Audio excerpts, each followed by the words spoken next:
increase penalties on law enforcement, and we will ban deadly sanctuary cities. I believe our country should be a sanctuary for law-abiding American citizens. With God's help, we will defend the right to life, religious liberty, free speech, and the right to keep and bear arms. Meanwhile, his Democratic opponent Joe Biden in Philadelphia making his own promises to voters. We're going to have to plan to get our economy back on track. Not to get back where we were, but to build back better. To make sure everyone is dealt in on a full-scale share of the American dream.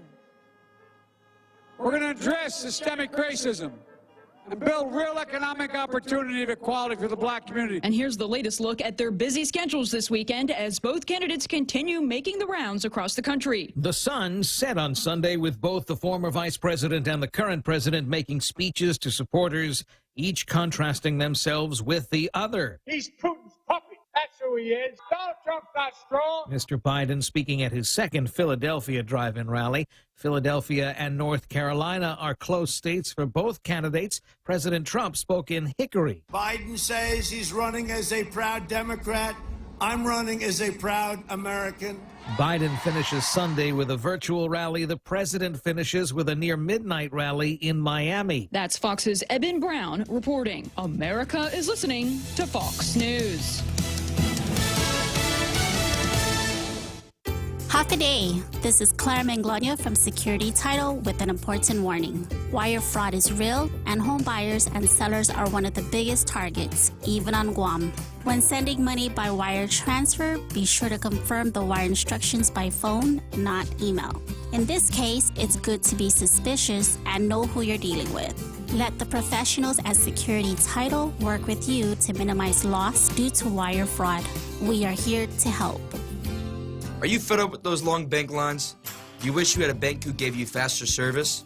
Well, by enrolling in Bank Pacific's new mobile app, you don't even need to wait in line. But even if you do want to come down in person, we're more than happy to see your smiling face, as long as you have a mask. Because our service is so good, we don't believe in lines. Because for 66 years, we've been making sure you get the service you deserve. Because where others put branches, we place roots. And we're rooting for you. Member FDIC. Well, at least 35 Senate seats are up for grabs in this year's election, 23 held by Republicans and 12 held by Democrats. One of those seats belongs to Maine Republican Senator Susan Collins, who faces an uphill battle. Her Democratic challenger, the Maine Speaker of the House, Sarah Gideon, is really giving her a very tough fight. Like races all across the country, it will come down to turnout. Collins has unapologetically exercised her very well-known independent streak throughout the race, refusing to back President Trump's re-election. The president's recent last-minute visit to this battleground could motivate the very voters that Collins needs. For the first time in decades, registered Democrats outnumber Republicans and independent voters in Maine, signs that bode well for Gideon, who will need big numbers in the state's first congressional district, a southern coastal area that has been solidly blue for decades. Fox's Molly Line. And President Trump and Democratic presidential nominee Joe Biden are down to the home stretch ahead of Election Day. Trump campaign senior advisor Corey Lewandowski tackles the hot-button topic of mail-in voting amid the ongoing pandemic. When you have some states that don't require a postage mark on there, so we don't know when they were filled out, they don't require signature verification, and some states say they'll be counting 9 or 10 days after the election, I think as the most industrialized country in the world, we can do better than that. Lewandowski speaking on Fox News Sunday. And in sports, no change at the top of the college football rankings following Saturday's action. Despite a scare from Boston College Saturday, the Clemson Tigers remain atop the Associated Press top 25 poll, followed by Alabama, Ohio State, Notre Dame, and Georgia in the top 5. Cincinnati, Texas A&M, Florida all move up one spot, with BYU and Wisconsin rounding out the top 10. The biggest drop of the week comes from Michigan, who fell 10 spots from 13 to 23. Oklahoma State from 6th to 14th following their overtime loss to Texas. And Penn State has dropped out of the poll for the first time since 2016 after losing their first 2 games of the season. Fox's Ryan Mayer. I'm Mary Corsetti, and this is Fox News. Guam has been through a lot this year, and every family has been forced to sacrifice just to survive. Your government leaders should be doing the same, sacrificing, doing more with less, and being more responsible in serving our whole community. Let's build a better government together with transparent decision-making, frugal spending, and setting responsible priorities. Please vote for me, Michelle Armenta, #1 on your Republican ballot.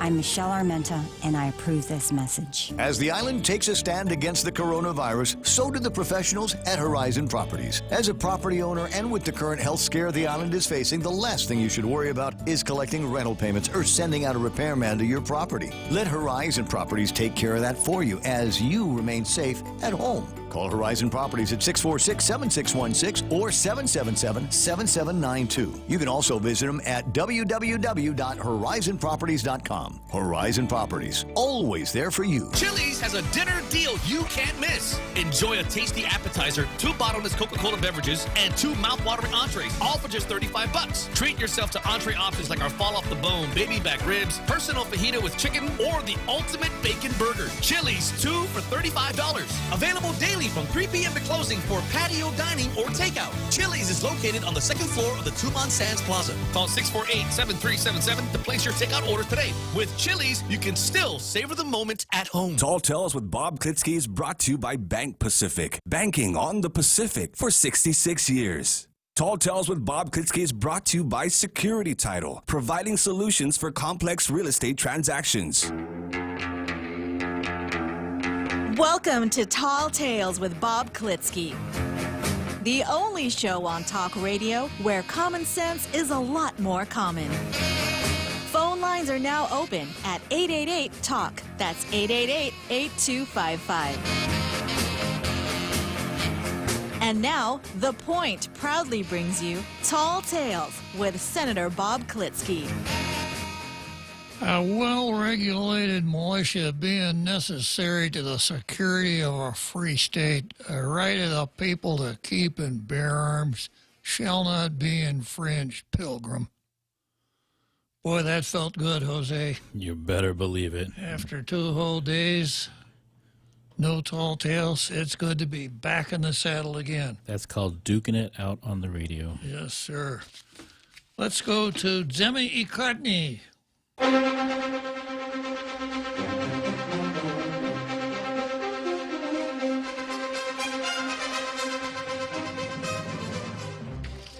So here we go with the Daily News, and the Daily News has something from Emma Petty Adams, the executive director of Mormon Women for Ethical Government. She lives in Omaha with her husband and 3 sons. I guess it's easier to get somebody from Omaha to write an editorial for the Daily News than it is to get somebody from Guam. And if you get somebody from Omaha, you won't run the risk of having an editorial that has anything whatsoever to do with local issues. So that's the genius behind the Daily News' editorial policy. But Emma Petty, and that's probably a pretty good choice of words. She said, some may find it surprising that the Reverend Jesse Jackson greatly impacted the political life of this white, suburban, Latter-day Saint woman. And she goes on to say that as Jackson spoke, I felt the solemn weight of citizenship and a pressing need to never take it for granted. I'm a little embarrassed that his message about bigotry, war, and segregation was lost on me that day. You can see where this is going, can't you? Yep. But I am profoundly grateful that age 19 it was burned into my civic consciousness that it is my privilege and duty to vote at any cost and for others to do the same. For the next 20 years, I voted as a Republican in every election, using that party's platform and candidates as a guide for completing my ballot. My children are older now, and my county in Omaha automatically sent vote-by-mail ballot applications to all residents for the 2020 election. For me, the act of voting has never been easier or more convenient, but the process of choosing who and what earns my vote now requires more work, because I no longer rely upon a political party as my main source of guidance. This is because my run as mostly Republican voter came to a screeching halt in 2016. Here is the truth. Muslims are not terrorists. Mexicans are not rapists. There was nothing so sacred about the conservative policy of Supreme Court Supreme Court judges, not justices, that justified allowing hateful rhetoric to take the place of public policy. So you can see why the Daily News would rather run this than run a local editorial. Okay, let's go to the Post. I'm going to run a substitute for the Post. The Post has, some nice sentiment today instead of an editorial. Remembering departed loved ones in this pandemic. As we reflect on this day, we can hug our loved ones close and cherish the time we have with them. Our departed loved ones will want us to be safe and thriving. So this ordinarily would go in an ad with a kind of a flowery frame around it. This is not an editorial. I don't want to be whistling past the graveyard on All Souls Day. All Souls Day is very important to people, to Catholics, and I know there is a lot of regret that it can't be observed in the ordinary fashion. But that holds true with an awful lot of other things that are going on. And I think my time is better spent about talking about the other things that are going on in this and what can be done about it. That's why I'm not going to spend much time on the Post editorial, and instead I'm going to go to one of the Post's regular columnists. That's a gentleman named Lee Weber, who runs a column in the Post every Monday. Here's what he says. The legislature must stand up. The recent decision by Governor Lujan Guerrero to sign and implement Executive Order 2020-38 suspending the administrative adjudication law to allow for swift implementation of rules is the result of the ongoing panic-style management. This is little more than replication of the current pandemic pandemonium, nice phrase, pandemic pandemonium, coupled with the inability and unwillingness of the legislature to conduct itself in a manner indicative of our deliberative form of government. That's for sure. In the same executive order, the governor extended the current public health emergency from October 30 to November 29. In short, this legislature has failed to do the job for which they were elected and do not deserve to be reelected. Now, later on in the show, I have a prediction of a local savant that I'm going to refer to for now as our equivalent of Nate Silver and 538. And unfortunately, we may not see the fruition of Lee Weber's editorial here, but I'll come to that later on. In short, this legislature has failed to do the job for which they were elected and do not deserve to be reelected. They have allowed the governor to run roughshod over this entire community. In the past 8 months, this administration has managed to severely cripple this economy, create circumstances that have ruined long-term small businesses, and added stay-at-home orders that contributed to more domestic violence and increased rates of suicide.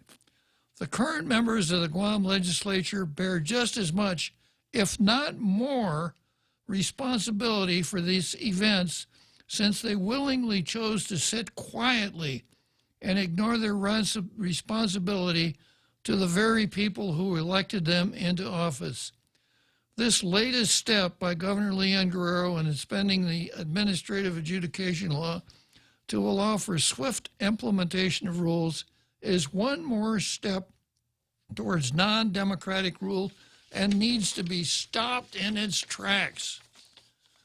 The Department of Public Harassment and Secret Services scheduled 2 virtual hearings. One was on Halloween, which is probably kind of appropriate, since the idea on Halloween is to scare people.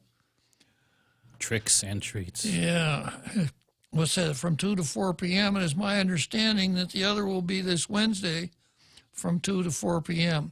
They have conveniently limited the maximum number of participants to 100 people, thereby enabling their ability to stack the deck with those sharing their same views while allowing in only a few dissenters. The proposed regulations state that on the first offense, an individual is guilty of a violation punishable by a fine not to exceed $100. The second offense is also a violation punishable by a fine up to $250. The third offense and any additional offense after that, person is guilty of a misdemeanor punishable by imprisonment of up to 1 year or a fine of $1,000. For businesses, a first violation is punishable by a fine of $1,000, second $2,500, last one $10,000. In an effort to bring some sanity into this process, Senator James Moylan attempted to introduce a bill to curb the governor's powers in this instance. But Speaker Tina Munya-Barnes refused to call an emergency session to hear the bill. More about that later.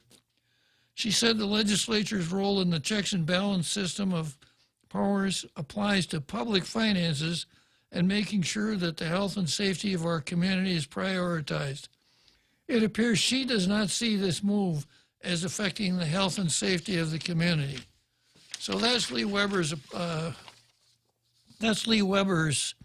op-ed and the substitute opinion for the Post today.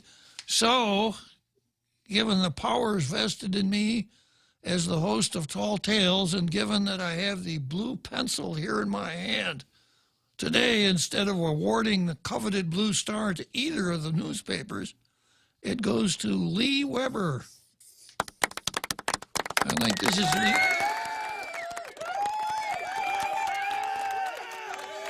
This may be Lee Weber's 3rd Blue Star. Yeah.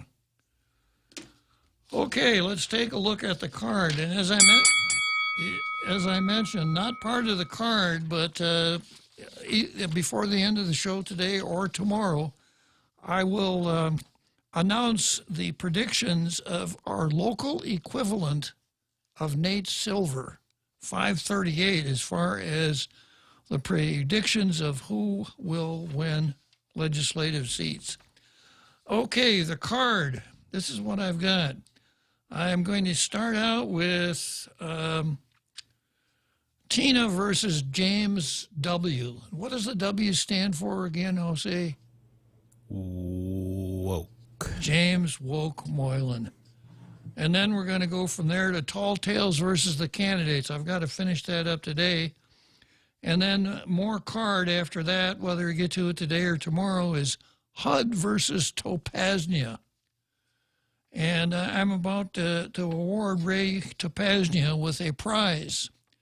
The Talk Show Host Full Employment Act of 2020, better known as Ray Topaznia. You know, every week he does something that causes want to talk about him. It's like a lifetime achievement award. Yeah, right. Very good, Ray. And then I've got Josh versus Lasia. Now, for those who didn't know or may have forgotten, Josh Tenorio is the first openly homosexual lieutenant governor in the United States.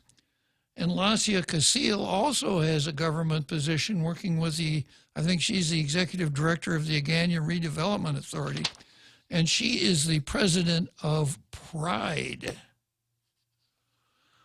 So it looks like they're at cross purposes with one another. So I'll get to that on the card. Then I've got the governor versus tort victims. Yeah, now a tort is a civil wrong. If you are crossing the street and I'm not keeping a proper lookout and I hit you with my fender and you get hurt, I am a tortfeasor, and you are the victim of that tort. So this gets into government of Guam committing torts and our Tort Claims Act. And once again, we'll find out what the least the government can do for people who have problems is. And then next on the card, I've got Will Kane versus Frank Miller. Frank Miller, the comic book artist? Nope. Will Kane versus Frank Miller. Well, if you listen to Tex Ritter would have told you that Will Kane had one task left: to shoot Frank Miller dead. Ooh. Yeah. This will become clearer as we get closer to it. Then I've got BLM, Black Lives Matter versus White Coats, although they seem to be allies. And I've got Bavakwa versus the United States of America. But let me start out. I didn't get a chance to finish this last week. This is Speaker Tina Rose Munya Barnes versus Senator James Woke Moylan. And before I get there, I think I better go through part of the card that is part of the routine here. I start out with the idea that, let's see, for Tina, it's been...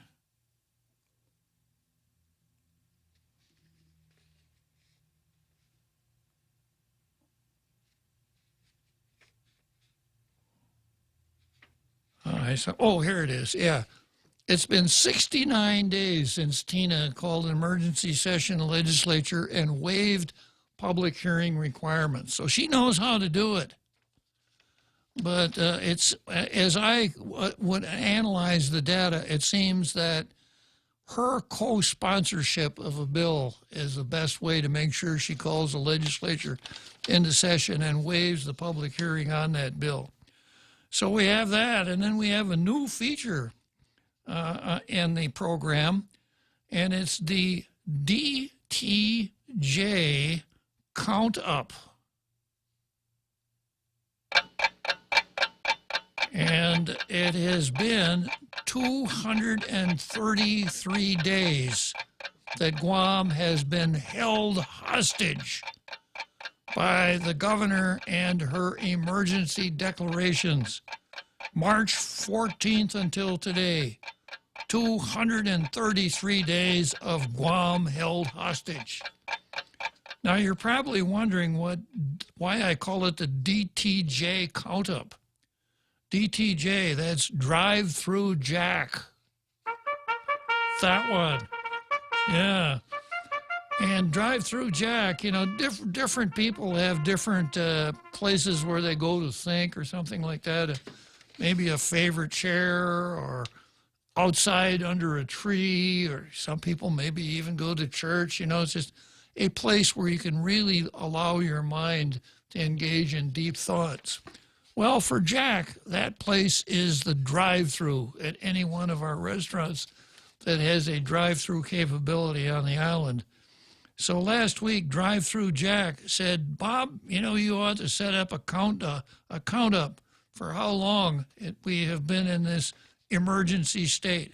So that's why it's the DTJ count up, 233 days of Guam held hostage. Thank you, Jack. I wonder if Jack finds comfort in speaking through a two-way radio. I suspect he does, yeah. And, you know... Imagine at home. Time for dinner.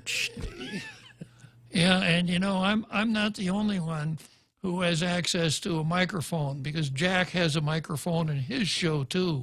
Mm-hmm. In the drive-through, yeah. Okay, so let me go back to Senator Moylan. So this all started out with a story in the Post. Speaker denies Senator Moylan's request for emergency session. Now, this was a follow-on to the governor suspending the administrative adjudication law that allows agencies to promulgate regulations. And it is a little bit cumbersome. It does require legislative participation. It's about, it would take you more than 90 days to enact a regulation. The governor suspended it so she could come up with regulations that would allow her, provide her tools to enforce her rules. And I think her tools are flawed. She sets out a system of fines for various violations, and the violations are anything that public health says is a violation. So I went through some of the constitutional objections to these rules the other day. I'm not going to repeat them until they actually become an issue. But James Moylan introduced this bill that would require the governor to get legislative approval before she suspended any of these regulations. And then he wrote a letter to the speaker saying, I have this bill, it's really important. Can you please put it, could you please call the legislature into session and put my bill on the agenda, because this is really, really important. So the speaker wrote back, and I read most of this letter on Friday. The speaker showed herself to be a constitutional scholar because she cited a landmark Supreme Court case as justification for her position. The case is Marbury versus Madison. I'm not making, you didn't hear the horn honking there. Because I'm not exaggerating. I'm not being facetious. She actually cited Marbury versus Madison. And then she went on to point out that she has given 25 public health, public hearing waivers this term. But this just isn't the time. And she said, she laid out some reasons, and then she comes out to the really important reason. Now, I've got to set the stage for this. I mentioned Will Cain versus Frank Miller, and I'll get to that later on, but the reason that that's in there is because one of my favorite, all-time favorite movies, right up there with Sands of Iwo Jima and Casablanca, is High Noon. It's a great movie. And Will Cain was the sheriff, was the marshal of the town. Frank Miller was the outlaw. Wasn't this is iconic also for High Noon, right? Yeah, it was. It really was, yeah. And the High Noon came in from this angle. Will Cain had been brought in as a marshal to clean up this town that Frank Miller and his gang had terrorized. So he was able to get Miller convicted and sent off to the territorial prison, probably for the rest of his life. But politics entered in, and Frank Miller was pardoned. And the word came out, Frank Miller's coming in on the train. Guess what time the train arrived? High Noon. Yeah. So the movie is shot in real time. You know, you go right on up to High Noon. And the famous Tex Ritter song talks about, you know, the tension here. And I'll get to this when I get to that item on the card. But it's the classic Western where two guys are out on the street with their six guns, right? So I want to set the stage. We've got, and this does not involve Ray Tenorio, by the way. But we've got Two Gun Tina, right? And we've got James W., right? And there you go, yeah. And James is challenging Tina, and Tina says, "I'll see you out in the street." And Tina goes out and stakes out her spot out there in the street. You know, she's got her hands poised over her pearl-handled six guns. And then the next scene, the camera cuts to Doug Moylan going to the men's room. Yeah. So I just wanted to set the stage here. Now, here's what Tina tells Jim Moylan, about his bill. She says, one of the reasons that I'm not calling a special session because you haven't exhausted the avenue prescribed by law, 10 GCA section 19405C. And the place where you would have heard that mentioned before is in the Bob and Ray resolution. So she goes on to say, I have always believed that when creating legislation, it must be done proactively. We must create legislation that would withstand the test of time. And this is what the authors of this measure, my predecessor, the late Speaker Antonio Ompenco, former Governor Eddie Baza Calvo during his term as a senator, and Senator Lawrence F. Kasperbauer did. Outlined in 10 GCA 19405C is an established provision to terminate the Emergency Health Powers Act.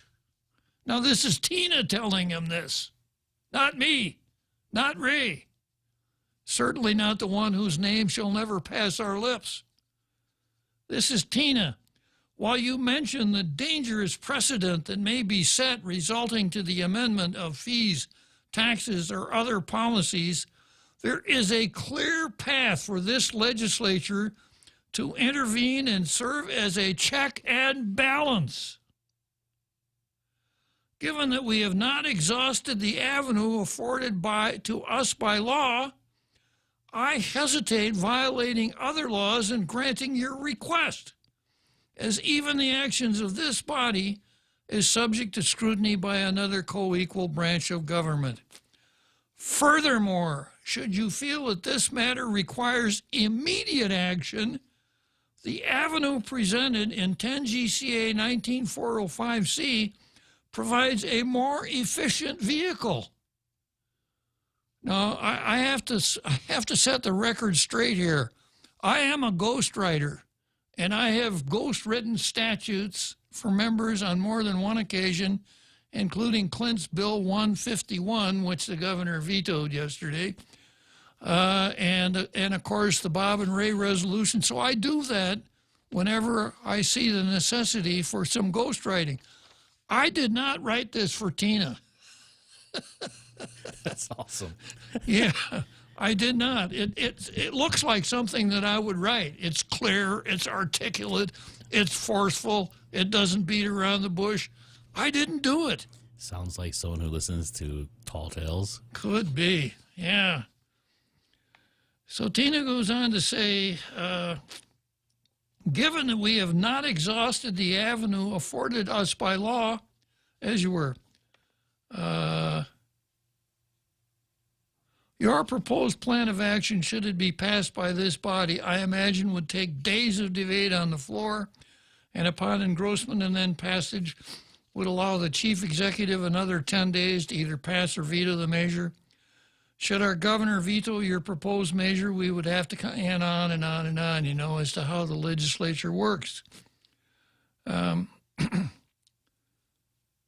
But she tells him, Jim, if you think it's that bad, and if you're really serious, 10 GCA 19405C.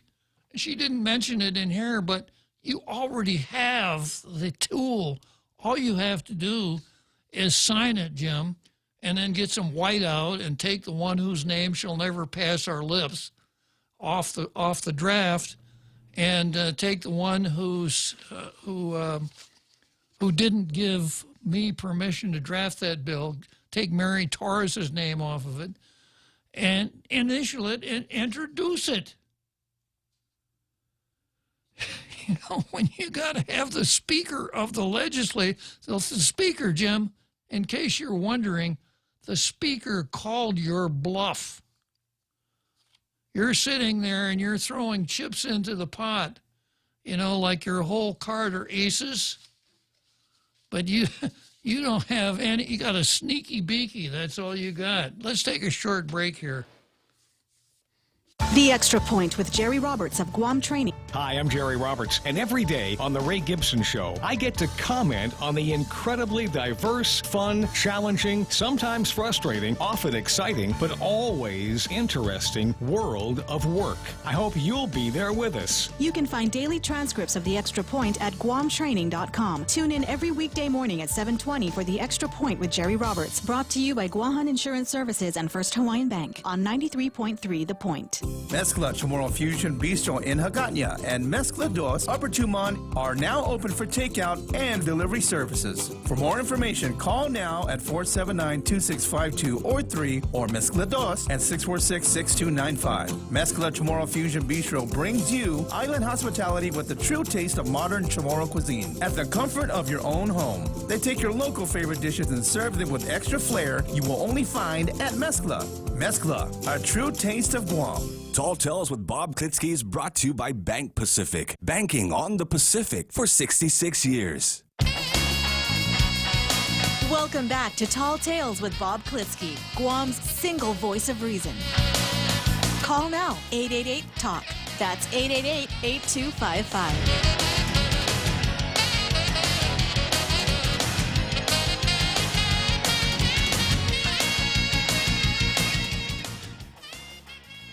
Okay, so here we are back again with, we're going to wrap up Tina versus James Walk Moylan here, Jim Moylan, in just a second. But I came up with another mental image to describe what happened, and this goes back to the days of knighthood and chivalry. So if you can imagine Tina with a gauntlet, a long set of long gloves, and James says, Tina, you got to call the legislature into special session. And Tina says, I'm not going to do that.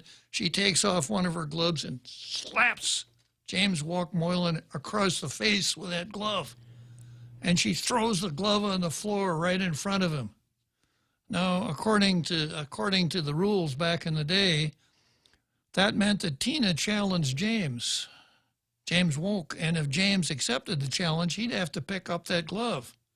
So Tina slaps him across the face with the glove, throws the glove right in front of him. And you know what Jim did? Same thing he did in the saloon. She threw the glove on the ground in front of him, and Jim went in and went to the restroom.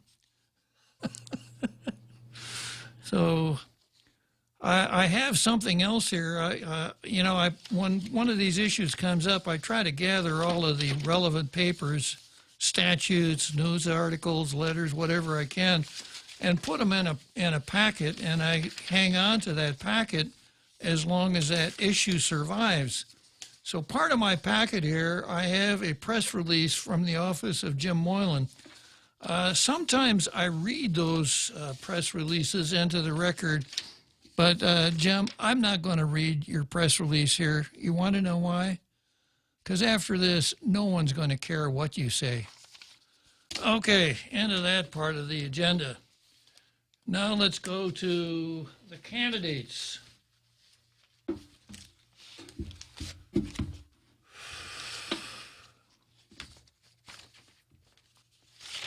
I've got a lot of materials here. And last time, let's see, how far did I get? I got down, I went through 6 candidates last time. And I based what I have here on various surveys, plus a little gut reaction on my part. Mostly the surveys, though. And I came up with a couple of really good articles about how, objectively, how to choose a candidate. And one of the items on that list is consider the candidate's ideas. That is, his or her ideology, convictions, and positions on issues we care about. We assess those according to whether or not we agree with those ideas and the degree to which they are important to us. Well, I'll tell you an issue that's really important to me, and that is abortion. And if I looked at the list of candidates for the 36th Guam legislature, all of the Republican candidates are anti-abortion. Only 3 of the Democrat candidates are anti-abortion. That would be Pito and Talina, and who's the third one? I think St. Augustine. Joe St. Augustine, yeah. So for those folks, that takes 12 of them out of the race. If one concentrates on beliefs, it takes them right out of the race. And I have an article here that really lays that out.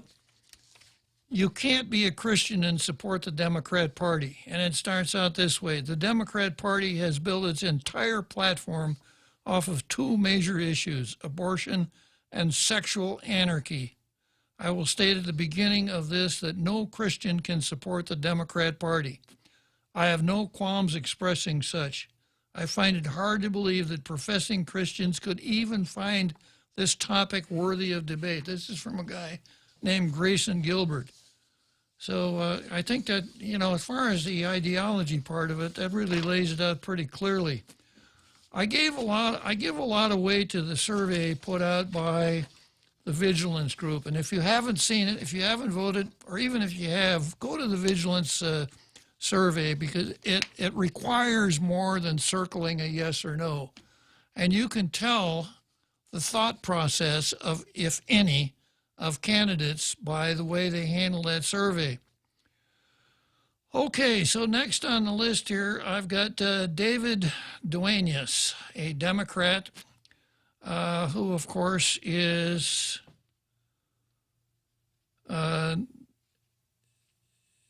he is not anti-abortion, and let's see if he answered the survey.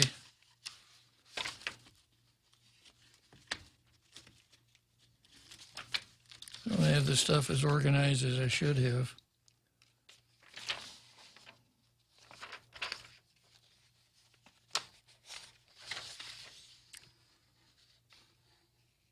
No, Dave Duenas didn't even respond to the Vigilance Committee's survey.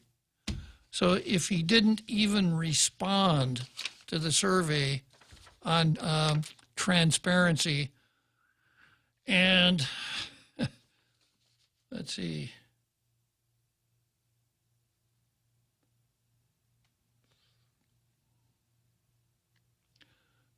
He didn't respond to the abortion survey, which means he's pro-abortion. He doesn't have anything going for him at all. He's a pro-abortion Democrat that apparently doesn't believe in transparency. So if you haven't voted, to me, those are extremely important issues. Next, I've got Vicente Ada. And Vicente Ada did respond to the survey. And being on the Republican side, he is anti-abortion. Now, the unfortunate thing about Tony Ada, is that he was a part of the WANPAT 10, Part 1 and Part 2. He was part of the WANPAT 10 that voted the pay raise for senators. You recall that Acting Governor Ray Tenorio sent a pay raise bill to senators, which would give them a $25,000 retroactive pay raise, sent that to them and a call for a special session. They met that day. They were in session for about an hour. They passed the bill. They sent it back to the governor, who signed it the same day. That was in November. This was after the election. They were smart. They waited until after the election and pulled this rabbit out of the hat. And then in the next session, Mike San Nicolas and the San Nicolas posse, Mike San Nicolas and 4 others, attempted many times to roll back that pay raise.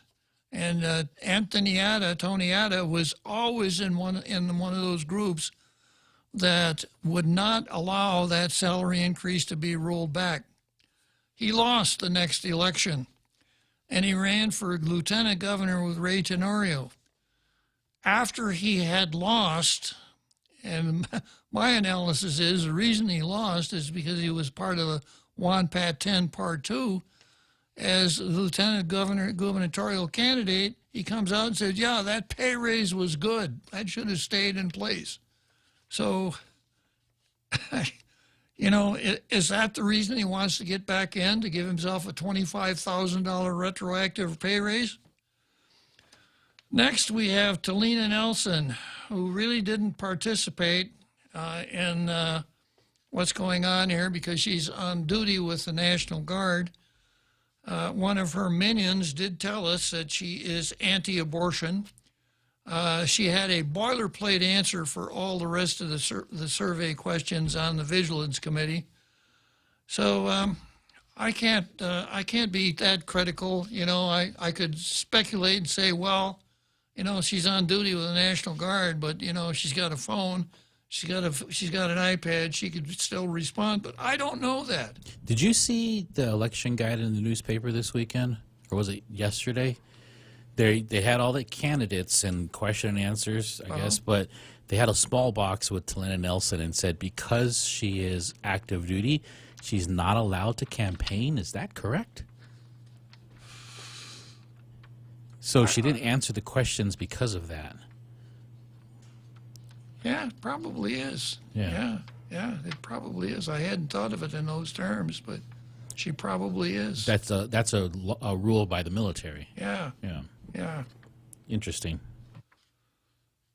Okay, and she is, and then on the Republican side, we have Joseph R. Cruz, who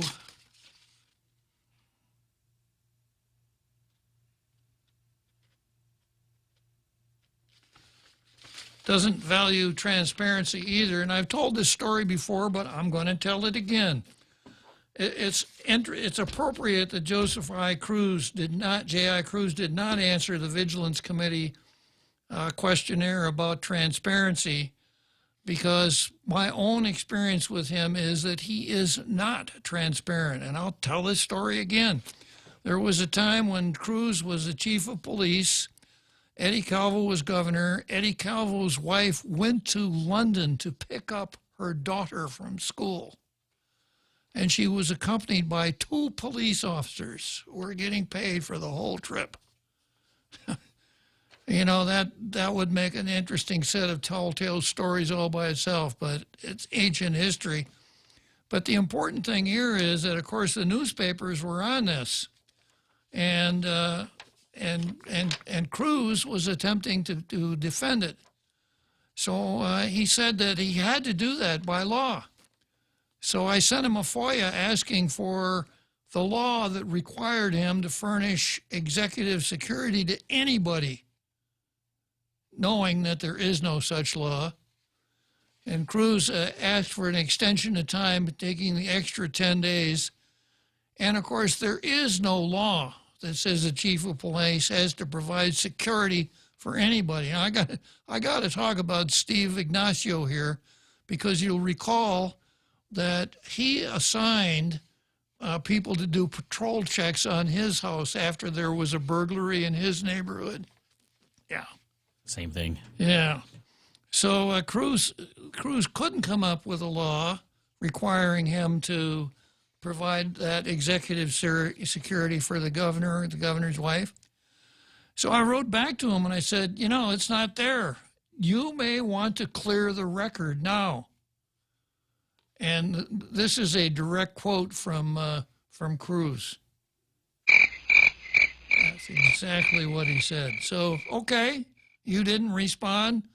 This is what happened. So I am not that interested in seeing someone in the legislature who would handle his duties in such a disingenuous fashion. Okay, let's take a short break here. Did you know your smartphone is one of the most powerful tools in our fight against COVID-19? That's why we're bringing you the Guam COVID Alert Exposure Notification app. Developed by Google, Apple, and the PathCheck Foundation, the app works by letting you know if you've been exposed to someone who's positive. It's completely voluntary, and more importantly, it's anonymous. Add your phone to the COVID fight. Go to guamcovidalert.guam.gov or download it from the App Store or Google Play now. Help Guam stop COVID-19. Okay, Google. Hey Siri. Hi Bixby. Go ahead, I'm listening. Open the Point app. Opening. Live stream, on demand, swap stations, check out the visual radio. Get the free app available on the App Store and Google Play, or go to thepoint.gu. Tall Tales with Bob Klitzkie is brought to you by Mezcla. Mezcla Chamorro Fusion Bistro and Mezcla Dos are open for takeout and delivery services. More details, call the Hagåtña location at 479-2652 or Mezcla Dos Upper Tumon at 646-6295. Get your Mezcla fix at the comfort of your home.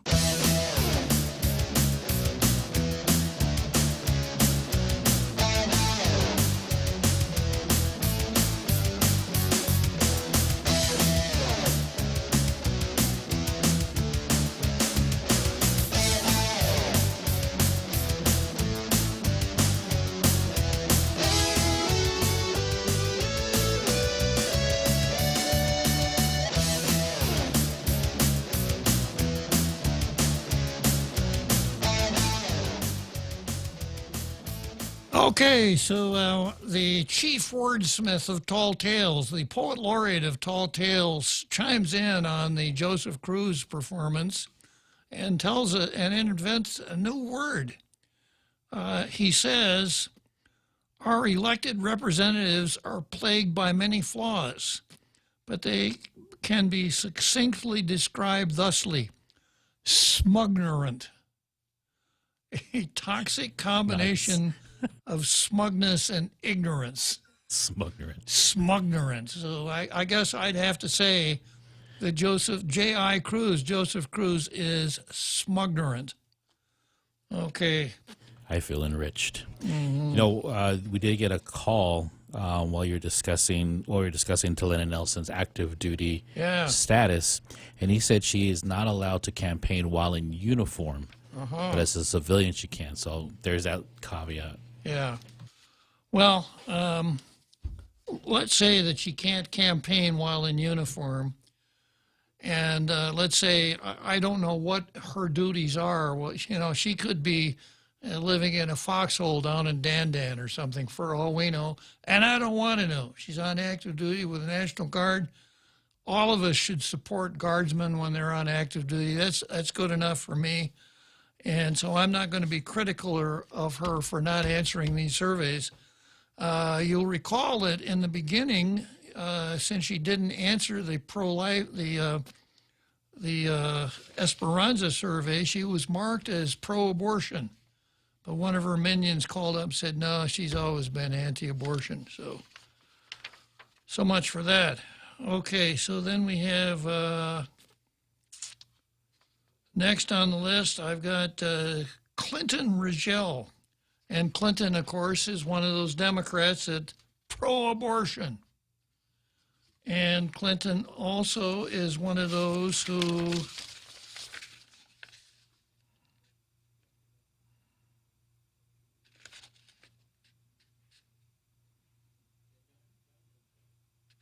Clinton did answer the Vigilance Committee's survey on transparency.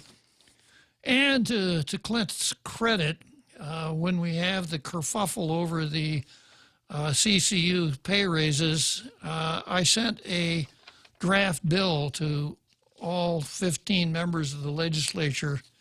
I really screwed up there, you know. I should have never sent one. I should have never sent that draft bill to Mary Torres and Tello without their permission first, yeah. And Clint actually introduced that bill, and it passed, and the governor vetoed it. As soon as I can get my hands on the governor's veto message, I'll discuss that. But I suspect that the governor, I was not surprised, because governors tend to protect their powers of the executive branch in most cases, so I wasn't that surprised. Okay, so that's Clint. Then Joaquin Vicente Leon Guerrero, also known as Ken Leon Guerrero. Ken answered all the surveys. Ken is anti-abortion. He did pretty well on the Vigilance Committee survey. And Ken is the only challenger who has any understanding, at least as far as I can tell, about how one goes about running for office.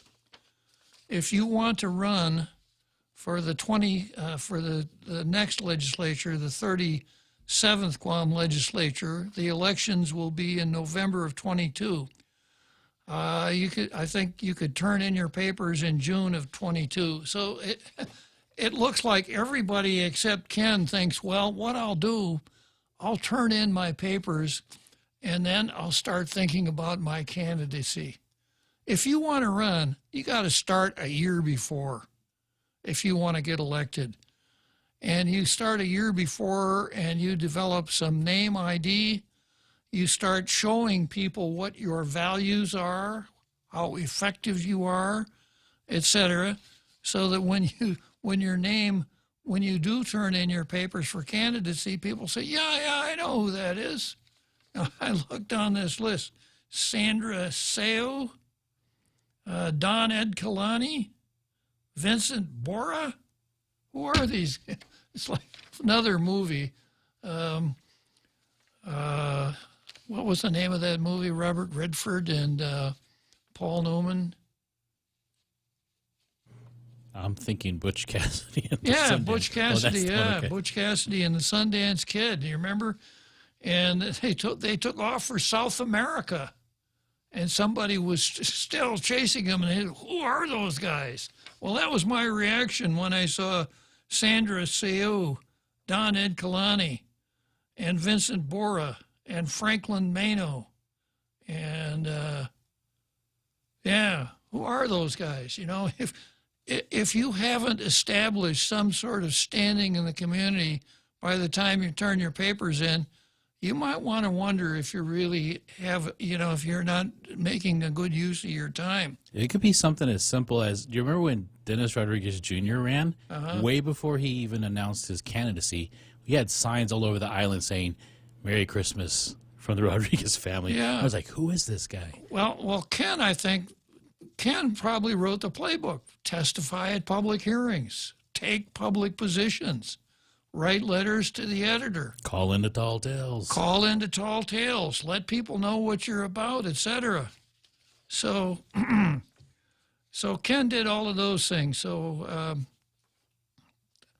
passes muster. Therese Terlahi, of course, is anti-abortion. Is pro-abortion. And on the survey, she wasn't content with just being pro-abortion. She wrote a paragraph trying to convince those of us who are anti-abortion in the error of our ways. That's even worse. Therese did turn in the survey for the Vigilance Committee. And my biggest criticism of Therese, other than the fact that she's pro-abortion, is that she hasn't done as much as she could. She's a lawyer. She's the only lawyer in that outfit. We have some, I'm not going to mention the one whose name shall never pass our lips, who apparently doesn't even read statutes. So a member who is a lawyer ought to be able to have some influence to take the legislature in the right direction. But I've always had the feeling that Therese, although she knows, would much rather play it safe and kind of stay back instead of looking for where the legislature should go and trying to take it there. Now, I don't know why, if this is the reason why, but she was the acting speaker in the 34th, and when the 35th chose a speaker, I suppose the popular wisdom was, well, Therese had been the vice speaker, she'll just ratchet up to being speaker. Okay, we're already at that big halftime show, and let's see, I've got our Carl on the line, and boy, I'll tell you what, the pressure is really on our Carl right now. It was announced over the weekend that Sean Connery has died. So this just increases the burden for our Carl. But I'll come back to our Carl after the break.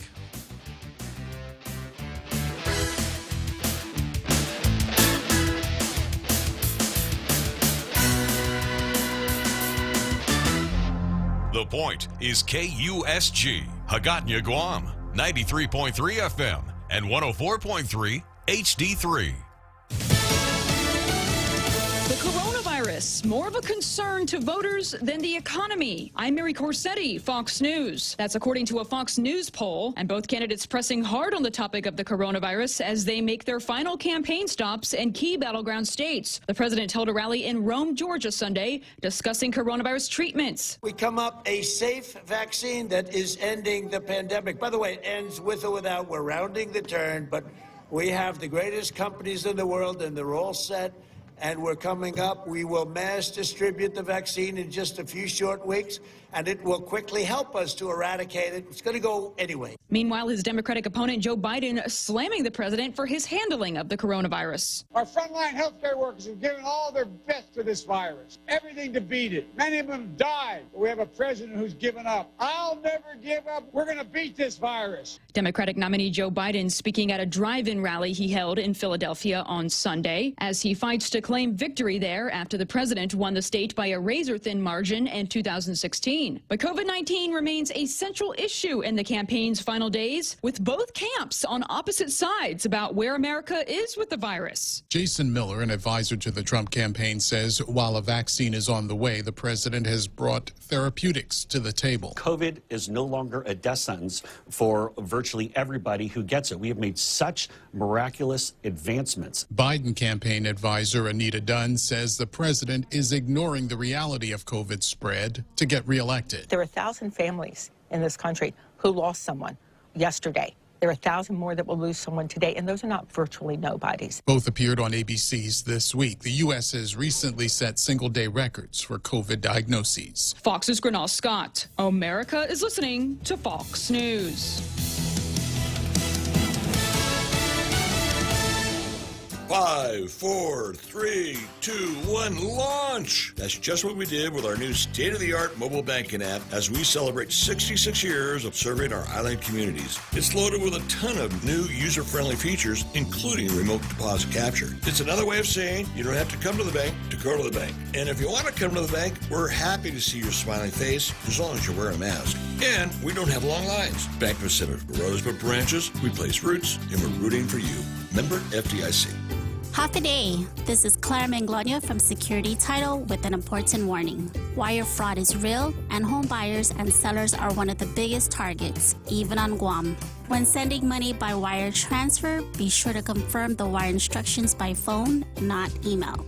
In this case, it's good to be suspicious and know who you're dealing with. Let the professionals at Security Title work with you to minimize loss due to wire fraud. We are here to help. Well, the election is just days away, and voters are sharing their final thoughts on social media, but a debate continues to surround the issue of big tech companies and their handling of moderating various political views on their platforms. They're acting like they're gods of the virtual space. If they don't like it, if they don't agree with it, if it is against the narrative they want on their platform, they will take you down, they will block you, and it is unfair. Senator Marsha Blackburn on Fox and Friends. And the Senate Judiciary Committee will have a busy few weeks following Election Day with multiple hearings. Committee Chairman and South Carolina Republican Senator Lindsey Graham previews those hearings on Sunday Morning Futures with Maria Bartiromo. I've got McCabe coming in November the 10th. I've got the social media CEOs coming in November the 17th, but I'm going to have a hearing with the FBI about why did you sit on the laptop so long. What you see from the business partner of Hunter Biden is corruption at a industrial scale, influence peddling. Also new tonight, the International Space Station marks 20 years in orbit Monday. When the first crew, including American Bill Shepard and Russian Sergei Krikalev and Yuri Gidzenko, first moved in on November 2nd of 2000, the space station consisted of only 3 small rooms and 1 toilet. The complex is now almost a football field long, with a lookout tower, 12 rooms, and 3 toilets. Over the past 20 years, 240 141 visitors from 19 countries have floated through the space station hatches, including astronauts, construction workers, and several tourists who paid their own way. The current crew, like the first, includes an American and 2 Russians. They're marking the 2-decade milestone by sharing a special dinner and enjoying the amazing views of Earth. Fox's Kathleen Maloney. I'm Mary Corsetti, and this is Fox News.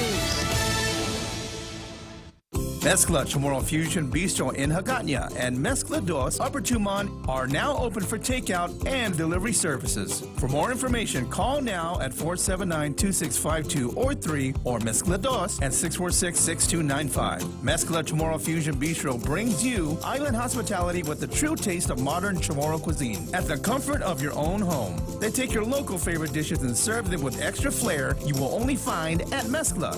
Mezcla, a true taste of Guam.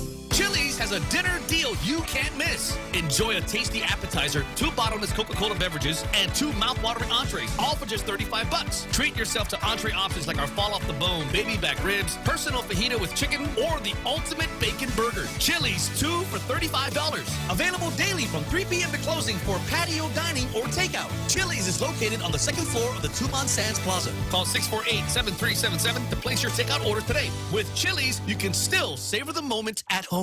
Half a day. This is Claire Manglona from Security Title with an important warning. Wire fraud is real, and home buyers and sellers are one of the biggest targets, even on Guam.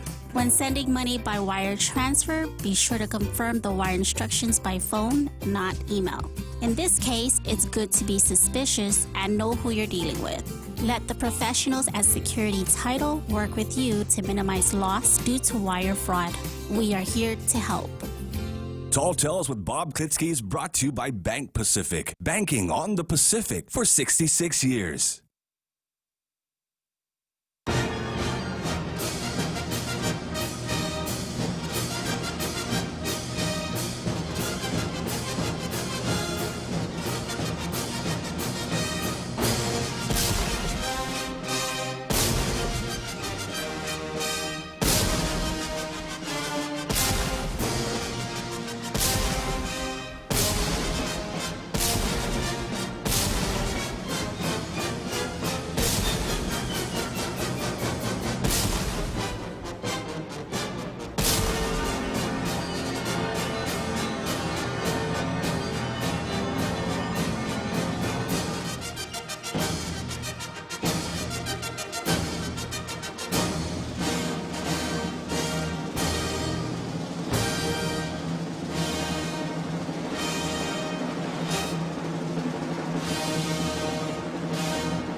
We finished that big halftime show, and even though the grandstands are empty, it's still a really exciting show, especially with that barrage of cannon fire at the end. So I announced before the halftime show began that we had a special person on the line in the green room who would come on and talk to us right after the break. And that is, of course, the most dangerous man in the room. And the pressure is really on him now because it was announced over the weekend that Sean Connery had died.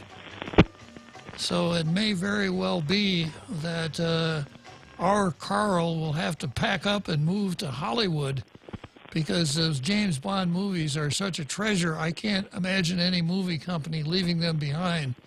So we may be having a farewell party for the most dangerous man in the room, known as R. Carl. So what do you think about moving to Hollywood, R. Carl? Moving to where, Bob? Hollywood. Well, Hollywood.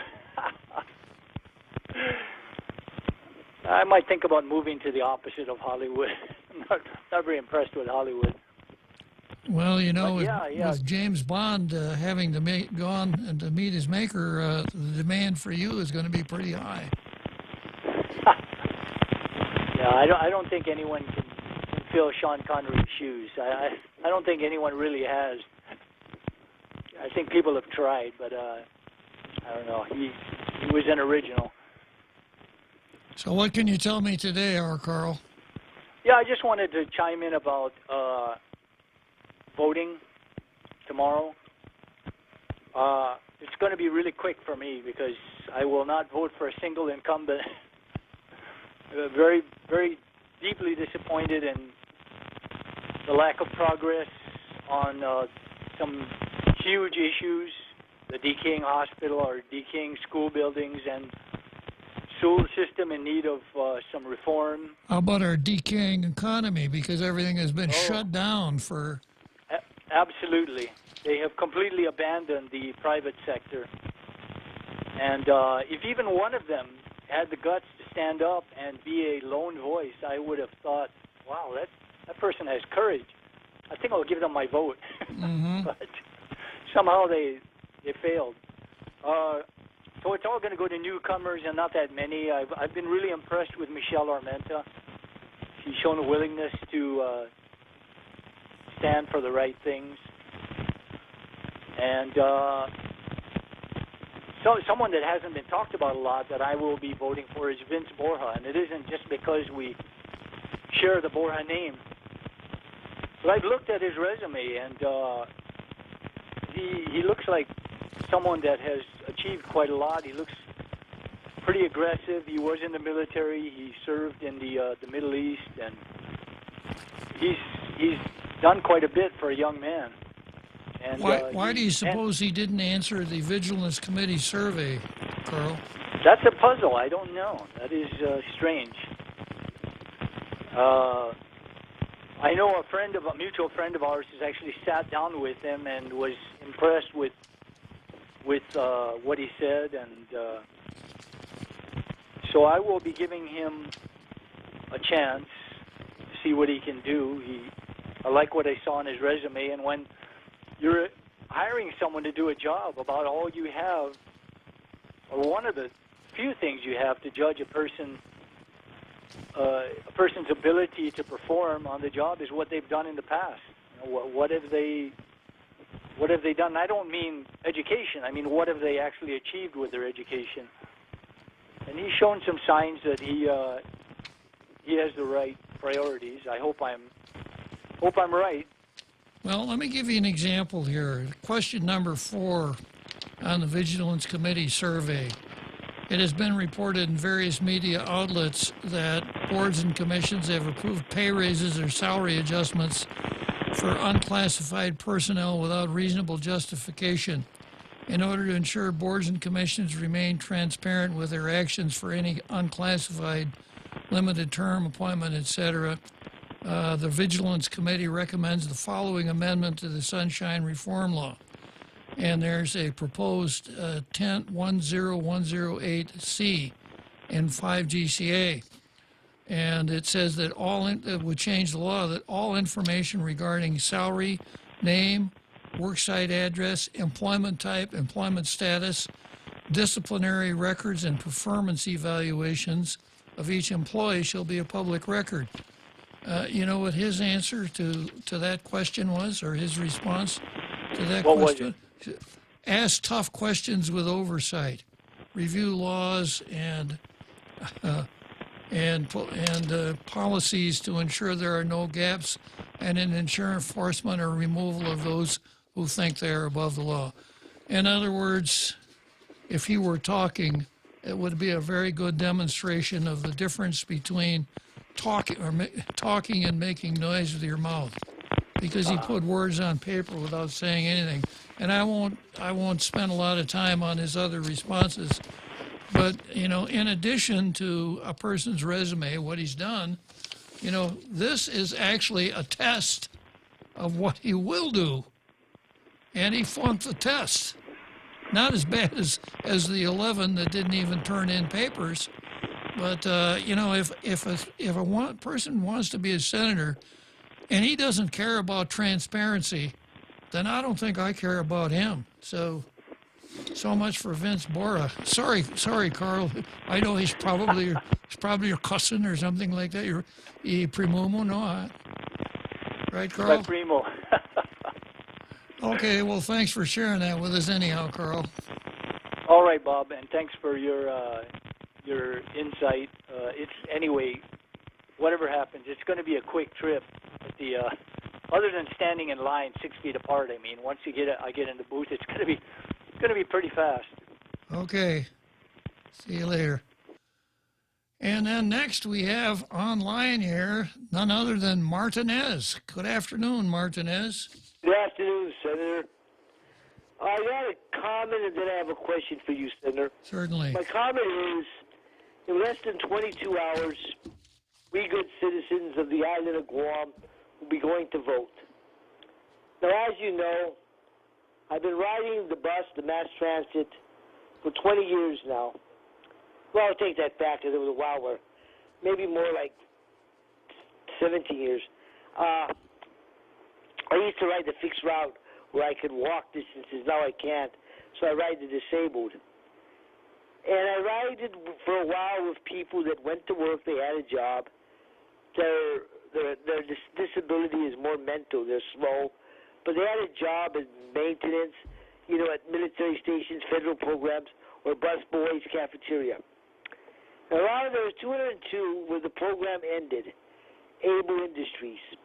I would like the people of Guam, don't believe me, go to the computer and type in Google, Able Industries, Ken Leon Guerrero, and if you don't want to go, then I'm telling you the truth if you don't want to go.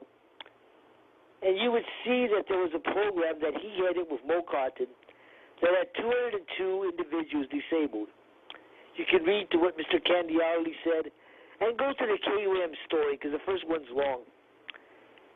Ken got a salary, paid himself $96,000. This is a guy who preached that sinners shouldn't get more than $55,000, became famous. $96,000, got a free car, got a free cell phone, credit card. Read the articles, it's online.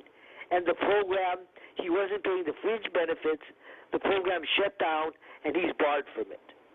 So we have our disabled people, and this hypocrite who said $55,000 is the most was making $96,000 plus things. I hope people consider that tomorrow when they vote. Because people like me, when I go to a curb, I can't climb that curb, my disability. I got to go through a small curb. People don't know what we go through. Now, here's my question, Senator. You still there, Senator? No, I'm not, Mark. I got a question. You can't hear me? I pulled a Jim Moylan. But go on. Okay, here's the question. Yeah. You introduced legislation in the 28th Guam legislature 14 years ago, your last year in office or so, that you favor a part-time legislature, you're chairman of it, and your part-time legislature is to pay $3,000 a year to senators. Ken Leon Guerrero's on the record, he wants to pay $30,000. It's a big difference between $3,000 that you proposed, and he says $30,000. What's your reaction to him saying he wants a part-time legislature but pay senators $30,000? Can you please reply, Senator? I'll be listening. I think my idea and the bill that I drafted, which looks very much like the bill that James Woke Moylan introduced, my idea was that the payments should be token payments, much like the payments that we pay people for serving on boards and commissions, $50 a meeting, something like that. It's not supposed to be something that it's not a supportive type payment. It's not wages. It's not salary. It should be a token payment. And the idea is that what I would like to see is people who are attracted to the legislature because they want to be of service, not because they're interested in picking up some extra cash. That's my theory on it, Martinez. Okay, but what do you think? He wants to pay $30,000. Well, it doesn't square with my idea of how it should operate, obviously. And he doesn't want to do what Chris Twing has proposed. I asked him, would you be willing to, do it yourself? He goes, no, unless the legislature passes it. So Ken Leon Guerrero might be more willing to preach it, but hoping it never takes a cut and he gets the money. Just want to say that, Senator. Well, we saw how that worked quite well during the WANPAD 10 Part 2, where several bills were introduced, each of which had one kind of poison pill or another, and just about everybody got bragging rights by saying, well, I voted to cut my salary. Exactly right. But I got to keep the money because none of those bills passed. Yeah. So I suppose we could... We should be on guard for the person who says, if I'm a senator, I want to go to part-time legislature and I want to cut my salary way down. never really intending to push for a part-time legislature, other than Exactly. other than Just the, want to campaign. other than the Tell me, nec- Will, that's extra other money. than the You're not giving necess- up a job, other like, than the necessary that's pu- extra money other that's than the pocket. necessary pushing of the part-time legislature to get elected. But it's a strange thing. My experience is, and I've talked with people about this, people who are candidates. An awful lot of people would run for a full-time legislature and lose. They'd rather do that than run for a part-time legislature and win. Because if you win, what's the point? You aren't going to make any money, so why bother, right? Right, I can see where you're coming from. Okay. Okay, Senator. Thanks for calling, I'll let you go. Martinez. Okay, so where was I here? Yeah, I was talking about Ken, Leon Guerrero, so I guess Martinez's call is quite timely. And I've got Tim Rohr on the line. Good afternoon, Tim. Hey, Bob. I apologize. I'm down here in Agate, and I'm hearing a lot of scratchy sounds. So You're an agate blood town. I mean, what? We're back to being called out in the street for a gunfight, right? Agate blood town. But go ahead, Tim. I'm talking to you while I dodge bullets. Okay. Here. But anyway, I just wanted to call out and thank you for kind of using abortion as a litmus test, for every candidate, because seriously, if we can't find a candidate to stand up for the most innocent, helpless, and defenseless person of all, then why would we bother to vote for anybody? And as far as I know, people know me as a Catholic and all that. I even hesitate to use the word given the present Pope. But anyway, the reason why abortion is the most heinous of all crimes, is because of the status of the victim. The moral nature of the act has to do with the helplessness and defenselessness of the victim. Even an old person who's being euthanized can scream. A unborn child can't. We can't hear it scream, and that's really what it boils down to. So, there's that. But actually, I don't want to spend. I didn't really call on that. I think that KUEM has given us a really great litmus test, and since it's public, there's no reason not to use what I think it was Chris Barnett who actually said, what does it matter where he sticks his penis? So there's another litmus test. Where are our senators or our candidates on? We already have legalized same-sex marriage and all that kind of stuff, but we're going beyond that now. We're going beyond. I don't know what do we call it at this point? Sexual anarchy, Tim. Oh, that's the word you used. That's what I heard. That's what made me call in. By the way, I want to confess. I have sworn to myself for Lent and for every week thereafter not to call in while you're live because, not to listen to you while you're live because it makes me call in. So I broke my vow. Well, I get pissed off and then I. Tim, that's kind of why Tall Tales is a top-rated FM radio talk show in the afternoon here. Yeah, I know. I'd rather not because I say stuff that I get persecuted for. But anyway, I think if anybody hasn't heard that interview with between Chris Barnett and I guess Glenn Lujan and Archbishop Burns, it's online. You can go to junglewatch.info if you haven't seen it, or go to KUM and see it. But I'm coming back. I'm coming back to that, Tim, because I've got an item on the card. I've got an item on the card called Josh versus Lucia. If I don't get to it today, I'll get to it tomorrow, and we'll go back to that. Okay. Well, then what I'll do is, since you're going to make that, an item, I think that's a very important item at this point, and I'll listen and then. Respond in kind, if need be. Probably I don't need to respond because I know you're going to take it. Okay, Tim. All right. I'll try to stay on the line here and listen and try not to call back. Always good to talk to you, Tim. Thanks for calling in. Okay, Bob. Okay, Tim Rohr. He says he has to guard his time. He doesn't, because if he listens, he'll be tempted to call in. And of course, you know how proud I am of my humility, Jose. It's hard to be humble when your show is so popular, but I do my best to try. Okay, so I left off with, let's see. Is it Vince Borja? No, I don't think I got done. Clinton Riddell, Therese Terlahi. Yeah, I left off with Therese Terlahi. Next is Sandra Seo, which I would pronounce, I think Frenchie and I would pronounce so. S-E-A-U, L-E-A-U, low, water, right? Okay. And of course, she is anti-abortion because she's a Republican or vice versa. And she did not complete the Vigilance Committee survey. And frankly, I wouldn't know Sandra Seo from Adams or Fox. I'd never heard of her before. I don't know what kind of a public record she's made. I assume that she's done some campaigning, but nothing that I've noticed. So I really don't have anything to say about Sandra.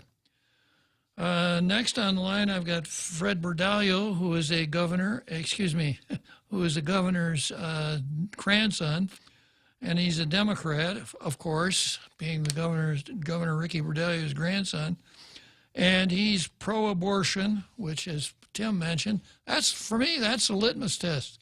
Pro-abortion, I'm not going to vote for you. And I think Tim laid it out so clearly. You know, the left has done a very good job of putting whipped cream on a pile of dung, right? So it looks a lot better, and you could take a small taste of it. It doesn't smell so bad, but it is dung. Give it to Mikey. Yeah, and that's what it really is. So they talk in terms of choice, a woman's choice, and a woman's reproductive rights, when what they're really talking about is a child's non-reproductive rights and pro-choice, et cetera, but it's abortion. And as Tim points out, the Catholic faith, and I think anyone who thinks about it would agree that those who deserve the most protection in our society are the weakest and the least able to defend themselves. That's why we have an Americans with Disability Act, and we do a lot of these things that we do as a group, as a society, because we're sensitive to those who are least able to defend themselves. I suppose it's a sort of a group empathy that governs that, but I think humans are just hardwired that way. That you're going to swerve and not run over that dog that's out in the middle of the road. It's just the way humans are wired. Unless they're over there on the hard left and they've bought this radical feminism that it's a woman's right to choose and to control her own body, as though the baby growing inside of her is not someone else's body. So if you look at it that way, if a person is not on the right side of protecting the weakest and the most helpless among us, who would shy away from this question, here's the question: when is it okay to kill an innocent, helpless human being? And of course, I know the answer to that, and everybody else actually knows the answer. The answer is never. But that doesn't ace out the sophistry that allows some people to be, quote, pro-choice, which means pro-abortion. Okay, so we got a break coming up here. We got the seventh inning stretch coming up, and right after the seventh inning stretch, I've got the man who is responsible for the countdown, the DTJ countdown. So we'll take a break. We'll take the seventh inning stretch, and we'll come right back to Drive Through Jack. Guam has been through a lot this year, and every family has been forced to sacrifice just to survive. Your government leaders should be doing the same, sacrificing, doing more with less, and being more responsible in serving our whole community. Let's build a better government together with transparent decision-making, frugal spending, and setting responsible priorities. Please vote for me, Michelle Armenta, #1 on your Republican ballot.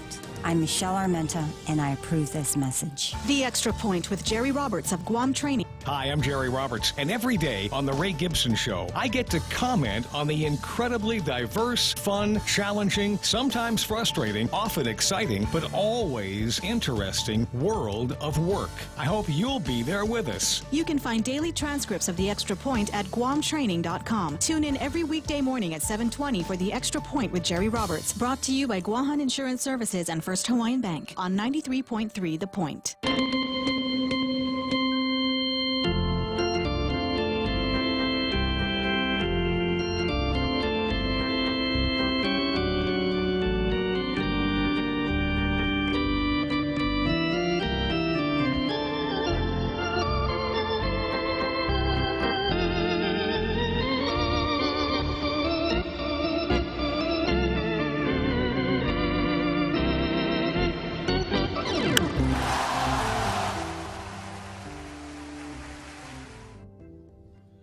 Okay, seventh inning stretch, Wrigley Field in Chicago. And we go from Wrigley Field straight to the drive-thru at McDonald's, where we are greeted by none other than the legendary Jack, the inventor of the count-up. So, boy, you're taking an early supper today, Jack. Yes, I am. I'm heading to Mescados. I have a curbside pickup, so I'll be dropping by there and picking up my Tanatlan Chutney and barbecue chicken. Jack, do you want to wait until you get there and then call back? I'm quite a distance away from it, so I just wanted to call in before the time is up. I don't know how bad the traffic is, but I just want to ring on what Tim says. And we mustn't forget that just a month ago, it was the strong defender of abortion herself, Jane Fonda Flores, that came out and admitted that that's a baby in the womb. That's right. So if we look at it, did she not? She did admit it, that it was a baby in the womb. And this is part of the fiction that the pro-abortions engage in. Well, it's not really a human. You know, it's something, yeah. You know, one of the things that's necessary in order to be pro-abortion is something that you refer to as the deliberate suspension of disbelief. But Jane Flores did write in an article that was a baby in the womb and not an iPod. That's right. So, and there was no retraction after that. And if we were to use the standard that they do with this Wuhan virus, you know, the percentage of people that die from abortion is greater than 50%, because it's not only the baby that's life is terminated, but sometimes the mother loses her life too in the process. So it's greater than 50% when it comes to abortions. But you know, we're not using the language of these COVID people. By the way, that's one of the whereas's that you know, in the executive order where it says whereas so and so, when the governor put out a proclamation, the glaring whereas that she forgot was that it's a 99.9% survival rate. And I was looking for that, and that's just a blatant fact that they forgot to put in there, and just makes me wonder, I mean, who's doing the counting here? But I wanted to also ring in that when it comes to republicanism, to conservatism, that there's two models that we need to rely on here in Guam. And these models, President Trump copied off. And I'm talking specifically about Governor Joe Ada. He engineered the greatest economic recovery in Guam's history from the greatest recession. And he concentrated on the private sector for that. And you know what else he did? when the taxpayers overpaid, you know what he did? Give it back. He gave it back. He gave it back. 2 decades later, we see President Trump copying off what Governor Joe Ada did 2 decades ago. Another example of good republicanism and good conservatism was that there's this senator named by Roberto Klitzkie. I don't know how to pronounce his last name, but it's familiar Apaca. And a lot of people say what his greatest contribution to Guam and its politics was. For me, the greatest thing that he did was he gave his salary back. He said, you know what? I'm doing well in the private sector. I'm making money. I'm giving my salary back. A lot of people forgot that. I did. That 10, 15, 20 years later, guess who copied that? A guy by the name of Donald J. Trump. What has he done for the past 4 years with his salary? He donated back he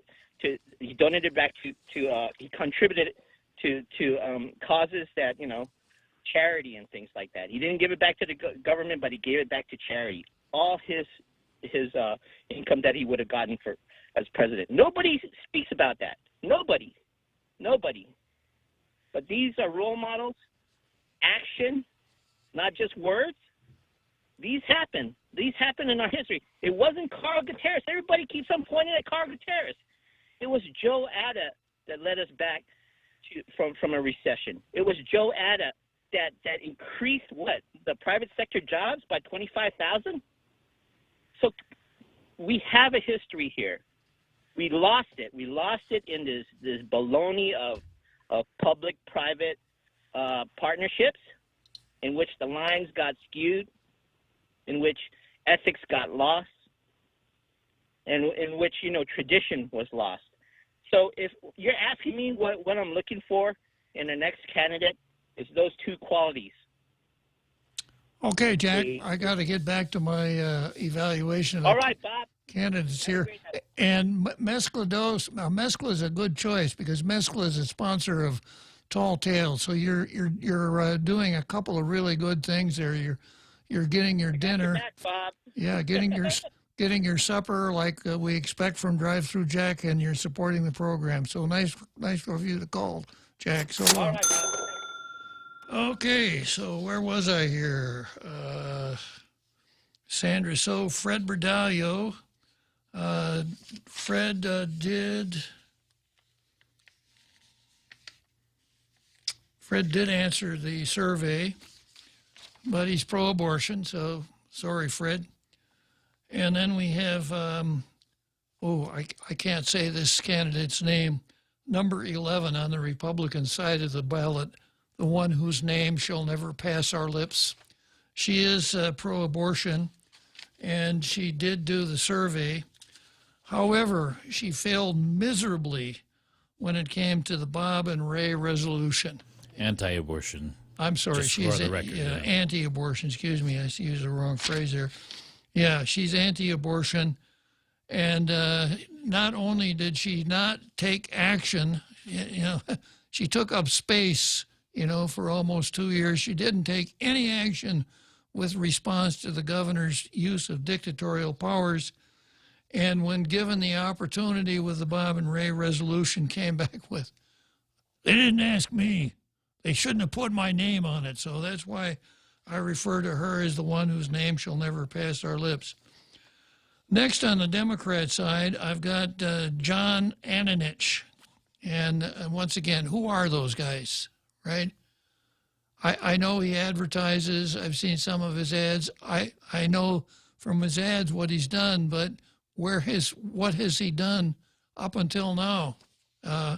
Apparently decided that the time to start your campaign for senator is after you filed your papers. On the Republican side, we've got Don Antonio Ada Edkalani, same thing. On the Democrat side, Franklin J. Mano, also known as Bunker, same thing. Vincent A.V. Bora, same thing. And I talked about one of his responses here on the survey. And then we've got Sabina Paris, who did answer the survey, and of course is pro-abortion. Chris Duenas, who did well on all of the surveys, including the vigilance survey, and is anti-abortion and is a regular, has actually operated a talk show on The Point, which gives him extra points. And then Kelly G. Marsh, who sometimes passes herself off as Kelly G. Marsh Titano. And I've said this before, you know, is she trying to gaslight us? Is that why she puts the Titano there? Is this the thought process that we're supposed to undergo? Oh, nay, as you see, Kelly Marsh. Oh, Titano, you pull out one. Titano, gui, familiar Titano, kwato.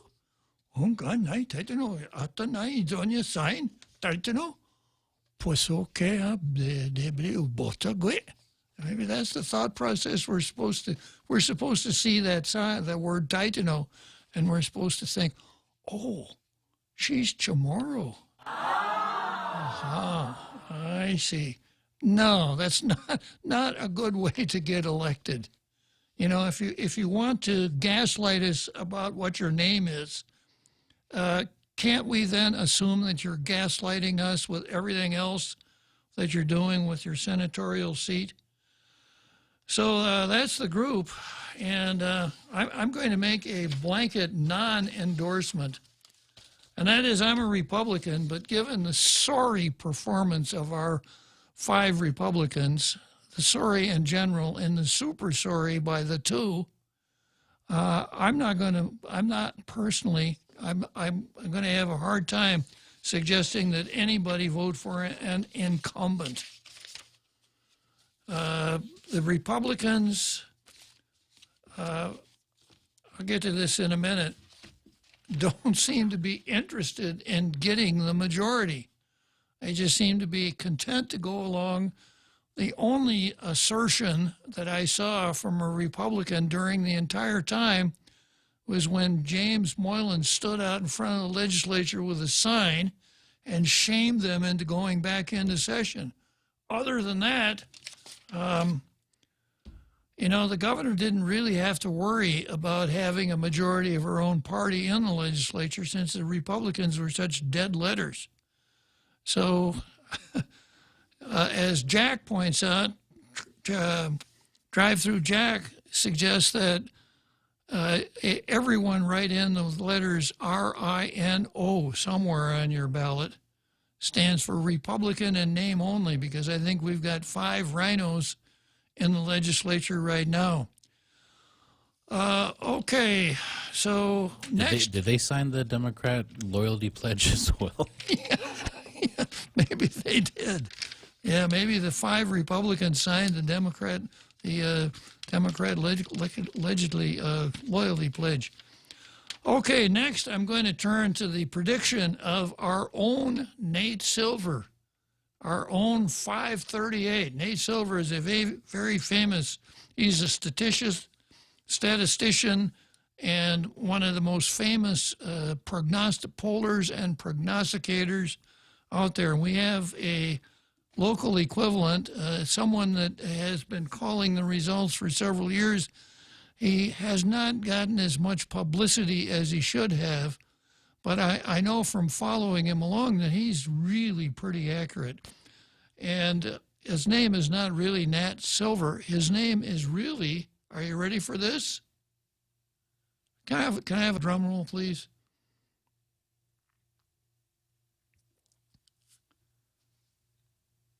A little louder. His name is not really Nate Silver. His name is Martinez. Yeah. Martinez studies these things and has, I don't know exactly what his method is, and I suspect that he would never, ever share his method. It's a trade secret, you know. But this is what Martinez says.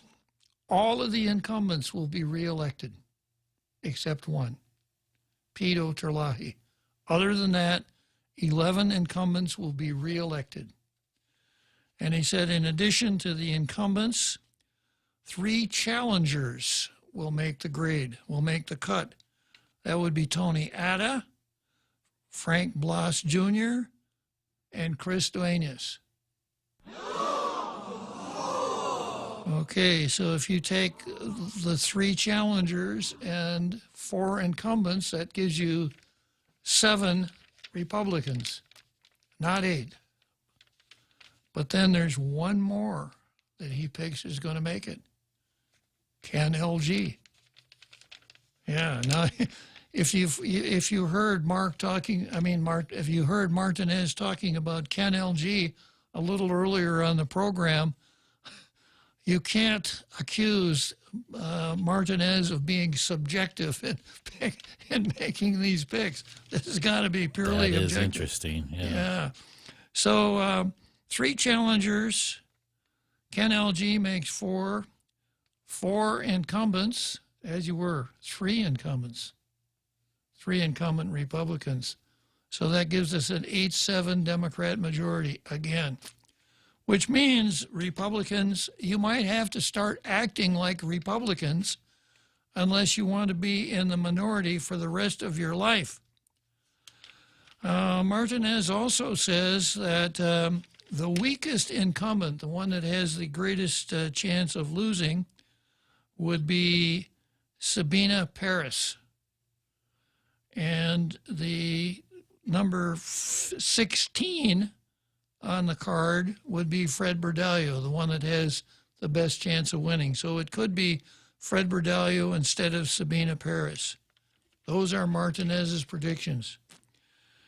And then as far as the Washington delegate, he said Robert Underwood, there will be no runoff. That Robert will get more votes than both. He's had a great presence in campaign. Yes, he's spent a lot of money. He's done a lot of advertising. And he'll get more votes than Will Castro and Michael San Nicolas combined. I'm going to make my own prediction for president, but it's not quite as precise as Martinez's. And this is my prediction.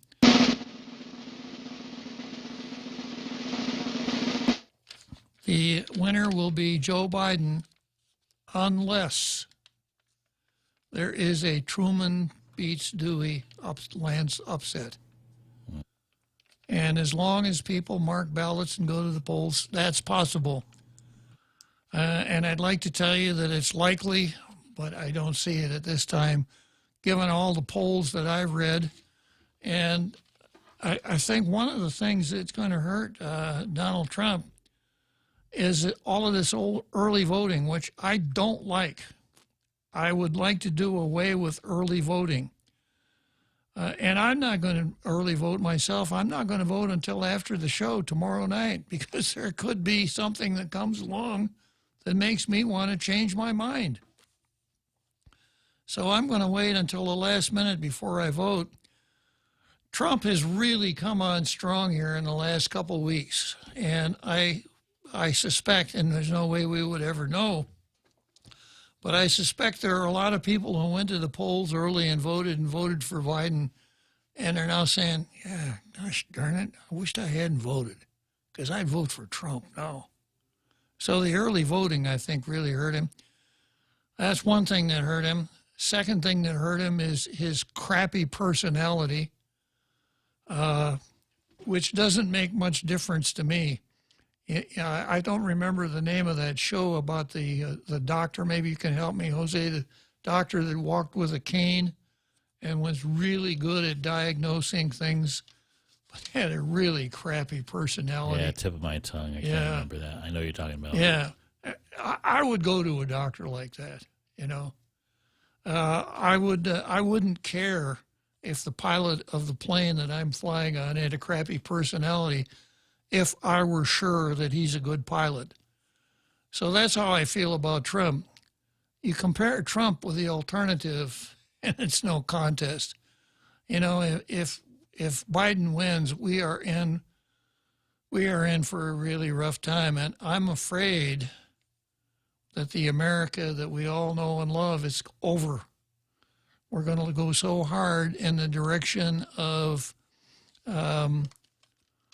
identity politics, neo-Marxism, etc. That it's like Barack's promise. He wanted to fundamentally change the nature of America. And we didn't believe him, or we did believe him, but we thought, well, you know, maybe that means making things a little bit better instead of really changing the nature of the country. So I'm afraid that that's kind of what we're looking at here. Okay, let's take a break for the home stretch, and I'll come back to the calendar for a few minutes. Contact tracing is key to containing COVID-19. That's why we're introducing the Guam COVID Alert app. According to Oxford University, for every 100 to 200 downloads of this app, 100 infections can be prevented and 1 life can be saved. Help save a life. Go to guamcovidalert.guam.gov or download the app from the App Store or Google Play now. Add your phone to the COVID fight. Help Guam stop COVID-19. As the island takes a stand against the coronavirus, so do the professionals at Horizon Properties. As a property owner and with the current health scare the island is facing, the last thing you should worry about is collecting rental payments or sending out a repairman to your property. Let Horizon Properties take care of that for you as you remain safe at home. Call Horizon Properties at 646-7616 or 777-7792. You can also visit them at www.horizonproperties.com. Horizon Properties, always there for you. Tall Tales with Bob Klitzkie is brought to you by Bank Pacific. Banking on the Pacific for 66 years.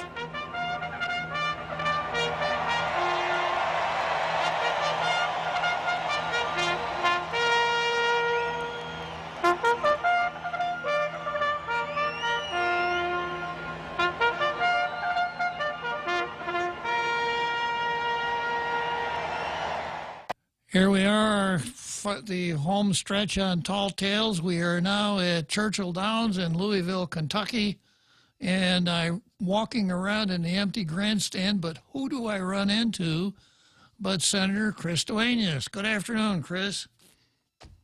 Have a day, Your Honor, Honorable Marine, definitely Honorable Senator, and my favorite talk show host. Thank you for allowing me to spend a few moments with you in the home stretch. I was holding my breath when I heard the Martinez prediction because, truthfully, I don't know what his formula is either, but he is very, very accurate, and I was honored to be on his list.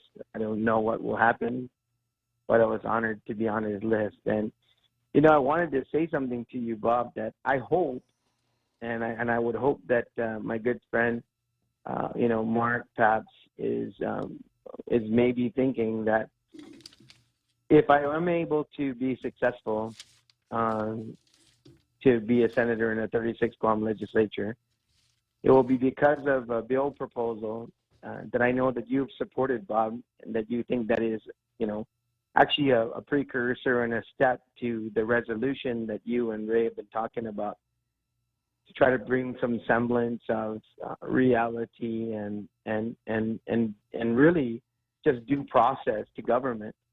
And that is the bill that I propose to ensure that any public emergency to extend beyond 30 days by any governor, not just this governor, but perpetually going forward, would have to be, honored and actually, basically, allowed for by the legislature, the people's house, where the people speak, and that would include a public hearing and everything else to where people could have their voices heard, and everybody had a seat at the table to be able to say how they felt and what they thought was going on. And I hope that that was what Martinez might have saw or heard, that said Chris Duenas will introduce this bill in the 36 Guam legislature if it's not introduced before then, and that we will have a true dialogue and the people's voices will be heard before we go forward and allow any governor to continue to demand what happens in our public, and with going forward and what happens on how we conduct business.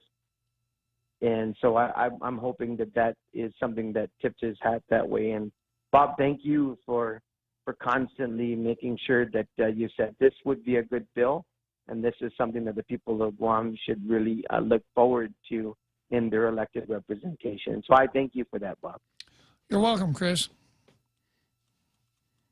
And I'm only disappointed in the fact that if this were to come true, that we wouldn't get the majority.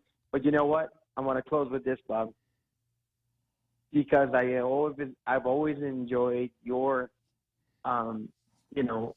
education to the people of Guam in terms of how powerful the legislature is and how even one voice can be so strong. And that is that it doesn't matter whether or not you get a bill passed or whatever you're advocating for, captures the award of the Gold Star. What matters is that you put out good public policy to be debated. And so even if Martinez is right, and I'm blessed to be part of a 36 Guam legislature without a majority, one thing that people can count on is I will introduce those bills, and I will introduce those policies, and I will introduce the things that I said I was going to do, so that the people of Guam have a seat at the table to come to the people's house and opine on those issues, because that's where the power is, and that will remain my commitment. And I thank you, Bob, for allowing me to say that on your show. Okay, well, Chris, very well put. Let's give former Senator and future Senator Chris Duenas a big hand there, Jose. So I would ordinarily say good luck, but in show business, the appropriate good wishes are enunciated as Chris, break a leg. I'm only going to stop and end with this. Please look at some of other candidates. My gosh, Marcel Armenta, some others. I mean, they really, really, really put a lot of hard work in, and there's so many good folks there. Tall Tales Posse, if you can, turn this thing around, give us a majority. There's some great candidates. Please take a look, and I'm not predicting myself. God, that's in God's hands. But the fact of the matter is some great people there, Bob. This is what I'm looking at. I'm looking at Michelle Armenta, Chris Duenas, Joanne Brown, and let's see, one more.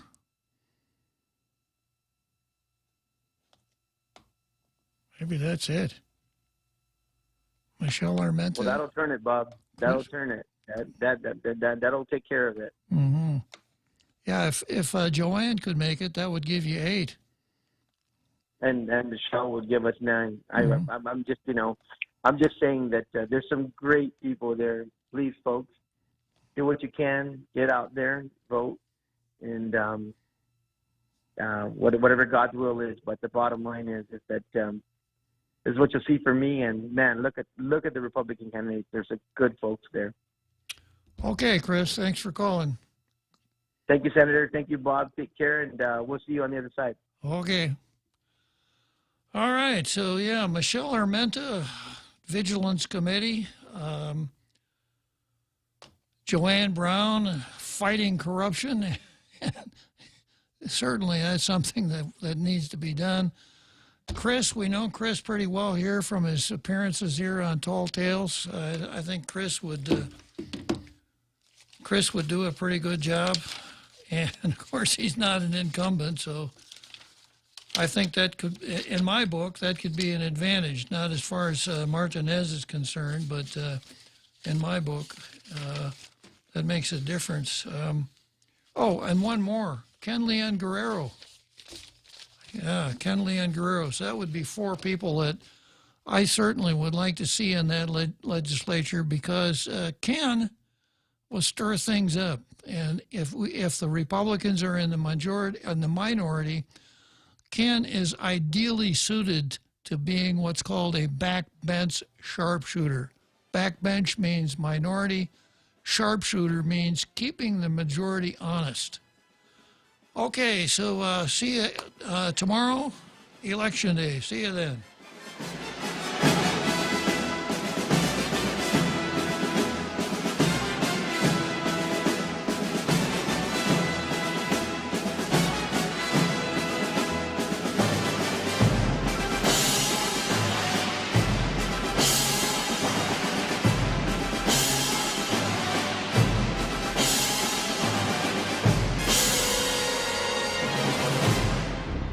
The Point is KUSG, Hagåtña, Guam, 93.3 FM and 104.3 HD3.